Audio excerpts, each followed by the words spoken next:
SSC মামলার রায় ভবিষ্যৎ প্রজন্মের জন্য এক সাহসী দৃষ্টান্ত। সম্প্রতি এসএসসি নিয়োগ দুর্নীতি মামলায় আদালতের ঐতিহাসিক রায়। 26,000 অবৈধভাবে নিয়োগপ্রাপ্ত চাকরি বাতিল। পশ্চিমবঙ্গের ইতিহাসে এক যুগান্তকারী সিদ্ধান্ত হিসাবে যা গণ্য করা হচ্ছে। এই রায় শুধুমাত্র বর্তমান পরিস্থিতির শুদ্ধিকরণ নয়, বরং ভবিষ্যৎ প্রজন্মের জন্য একটি শক্তিশালী বার্তা। আমাদের বিশ্বাস, আমরা যারা দিন রাত পরিশ্রম করে পড়াশোনা করে চাকরি আদায় করতে সক্ষম হয়েছিলাম, কিন্তু আজ কিছু অযোগ্য মানুষের জন্য আমরা চাকরি হারিয়েছি, কিন্তু আবারও 3 মাস পরে আমাদের যোগ্যতা দিয়ে চাকরি আদায় করে নেব, জীবন যুদ্ধের কঠিন পরীক্ষার সামনাসামনি হয়েও।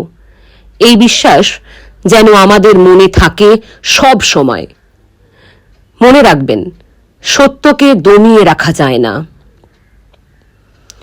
তবে আজ এই রায় প্রমাণ করে দিয়েছে, সরকারি ক্ষমতার অপব্যবহার করে কেউ পার পাবে না। বিচার বিভাগ স্বাধীন থাকলে সত্য একদিন জিতবেই। মেধা ও যোগ্যতার কোনো বিকল্প নেই। যেই হোক না কেন, দুর্নীতির ছায়া পড়লে তার শাস্তি অনিবার্য। বহু যোগ্য ও মেধাবী চাকরি প্রার্থীর অধিকার যেভাবে কেড়ে নেওয়া হয়েছিল, এই রায় সেই অন্যায়ের প্রেক্ষিতে এক দৃষ্টান্তমূলক জবাব। এই রায়ের কিছু ইতিবাচক দিক আছে।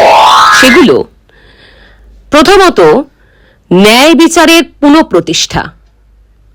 বহু প্রার্থী যারা যোগ্যতা থাকা সত্ত্বেও সুযোগ পাননি, আজ তাদের জন্য এটি এক আশার আলো।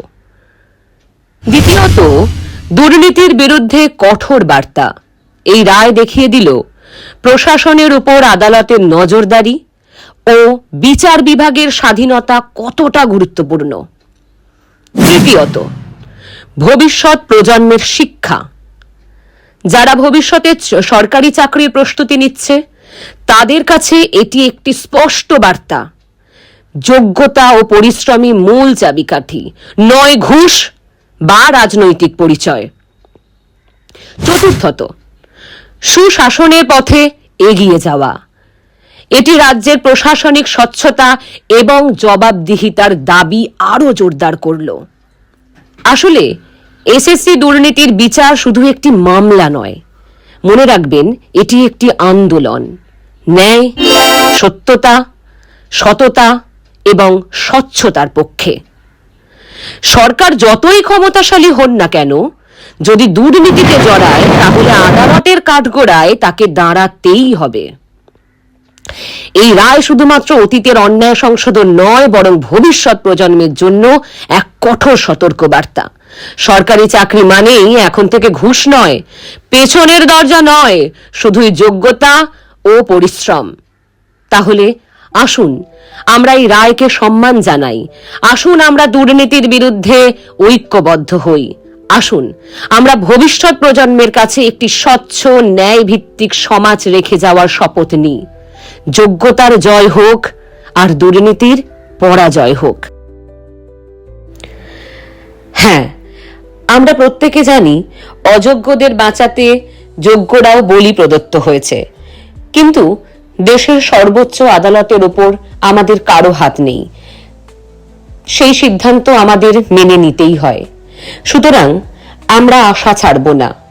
আমরা জানি, এই অন্ধকার কেটে গিয়ে আবার নতুন সূর্যোদয় আমরা দেখব, এবং 3 মাস পর আমরা আমাদের যোগ্যতা আবার প্রমাণ করতে সক্ষম হব।